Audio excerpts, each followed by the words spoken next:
Attack on Titan 2 is a sequel to the 2016 game adaptation of the popular anime series. In this iteration, Omega Force tries to provide a new perspective on the story by introducing an original character to play as, instead of the original cast in the show. Does this new perspective change up the experience, or is it just retreading old grounds? Today we dive in and take a look. Attack on Titan 2 covers the first and second season of the popular anime, though it is mostly a rough retelling of the story from the first game. You play as an unnamed recruit who happens to be present at every major event. It's a nice change of pace from the first game, however it ends up being very boring for having the choice of one character during the game's main story. This is especially disappointing after experiencing the predecessor's small but diverse character roster. Even if the characters in the first game mostly played the same, the dialogue and aesthetic differences made the experience at least feel a little refreshing. The new added character adds a few weird inconsistencies and minor plot holes in the story. On top of that, the character is silent and contributes nothing to the conversations in any major story scene. There are fun side conversations that involve you learning a bit more about your fellow comrades, but most end up feeling like the same 2 or 3 jokes being told to you on a loop. The Season 2 content is the main draw of the game for me. It did not have any prevalence in the original. Sadly, the extremely short length of the Season 2 content compared to Season 1 content only means that about 20% of the game's story is new material. Due to the fact that the series is currently ongoing, the ending is just abrupt and underwhelming as the first game's was. In terms of visual quality, the game is on the exact same peg the first one stands on. Almost nothing has changed graphically, though this isn't necessarily a bad thing.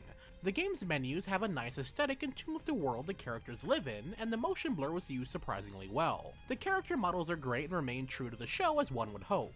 The particle effects are pleasant to look at, and the performance is mostly stable with no major problems to report during my playthrough. It should be noted that this was played on the PlayStation 4 Pro version of the game. It would be extremely hard to replicate Hiroyuki Sawano's iconic anime soundtrack for the game, but there was a pretty good attempt. None of these tracks stand out as fantastic by any means, but they aren't bad either. The various Titan noises are just as creepy and sometimes hilarious as they are in the source material. Pleasantly enough, there are a surprising number of songs in the OST.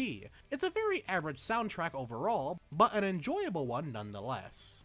There are a good number of improvements to the gameplay from the previous iteration. One of the original game's strengths was its extremely fluid and satisfying combat, which is back in full force. New additions to the game include a skill system that allows you to spend free time with your squad mates and have them teach you new skills to equip to your custom character, new equipment to attack titans with such as molotovs and attack buffs, and the tower system feature. The tower system feature is easily one of the best things they've added to the game. It allows you to build support buildings once you've cleared out an area on the map, which can grant item bonuses at the end of battle, an extra hand in clearing out titans, or buffing your entire team with attack and defense buffs. Out of battle, you can upgrade them at your camp with the new currency called Wings of Freedom, which you earn for performing well in battles. Unlike the original version, it rewards replaying through old levels for a better score. Now onto the content. The single player and multiplayer components of this game are packed to the brim with content, though maybe not new content. While the single-player content is mostly a repackaging and lazy expansion of the original game, the multiplayer feature has a ton of missions you can play with friends, with a small but explorable camp. The roster is vastly improved over the first, with an upward of 37 playable characters compared to the previously playable 10.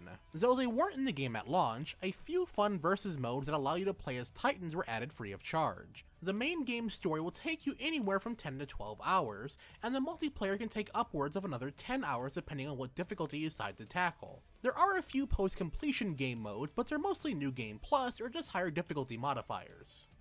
Attack on Titan 2 is the very definition of one step forward, 2 steps back. While the gameplay is massively improved over the first one and the soundtrack is mildly enjoyable, the awkward retelling of the first game's story mode with very little new content leaves a lot to be desired. The character roster is every fan's dream, though you're honestly better off just playing the first game, which does them much more justice.